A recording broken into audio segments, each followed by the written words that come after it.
15 मे Nobel पारितोषिक विजेते भौतिक शास्त्रज्ञ पियर क्युरी यांचा जन्मदिवस। नमस्कार, मी केसर आणि तुम्ही पाहत आहात कलाकार दिनविशेष। पियर क्युरी यांचा जन्म 15 मे 1859 रोजी पॅरिसमध्ये झाला। 1878 मध्ये त्यांनी भौतिक शास्त्रात परवाना मिळवला आणि 1882 पर्यंत भौतिक शास्त्र प्रयोगशाळेत त्यांनी प्रात्यक्षिक म्हणून काम केले। 1895 मध्ये त्यांनी डॉक्टर ऑफ सायन्स पदवी प्राप्त केली आणि त्यांना भौतिक शास्त्राचे प्राध्यापक म्हणून नियुक्त करण्यात आले।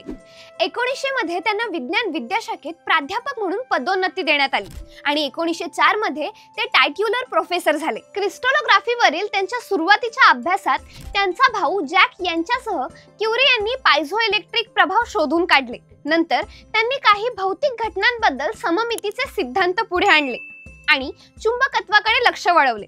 त्यांनी दाखवून दिले की दिलेल्या पदार्थाचे चुंबकीय गुणधर्म एका विशिष्ट तापमानाला बदलतात। या तापमानाला आता क्युरी पॉइंट म्हणून ओळखले जाते। त्यांच्या प्रयोगांमध्ये मदत करण्यासाठी त्यांनी अनेक नाजूक उपकरणांची निर्मिती केली, जसे की संतुलन, इलेक्ट्रोमीटर, पायझोइलेक्ट्रिक क्रिस्टल्स इत्यादी। 1895 मध्ये क्युरी यांच्याशी विवाह झालेल्या त्यांच्या पत्नी मेरी क्युरी सोबत त्यांनी किरणोत्सर्गी पदार्थांचा अभ्यास केला आणि 1898 मध्ये पीच ब्लेंडेचे अंशीकरण करून रेडियम आणि पोलोनियमचा शोध जाहीर केला आणि नंतर त्यांनी रेडियमचे गुणधर्म आणि त्यांच्या परिवर्तन उत्पादनांचे स्पष्टीकरण देण्यासाठी बरेच काही केले। या युगातील त्यांच्या कार्याने अणुभौतिकशास्त्र आणि रसायनशास्त्रातील त्यानंतरच्या संशोधनाचा आधार बनवला। 1903 मध्ये त्यांना भौतिकशास्त्राचा नोबेल पुरस्कार देण्यात आला। पियर क्युरी यांना 1903 मध्ये त्यांच्या पत्नी मेरी क्युरीसह संयुक्तपणे लंडनच्या रॉयल सोसायटीचे डेवी पदक देण्यात आले आणि 1905 मध्ये ते विज्ञान अकादमीमध्ये निवडून आले।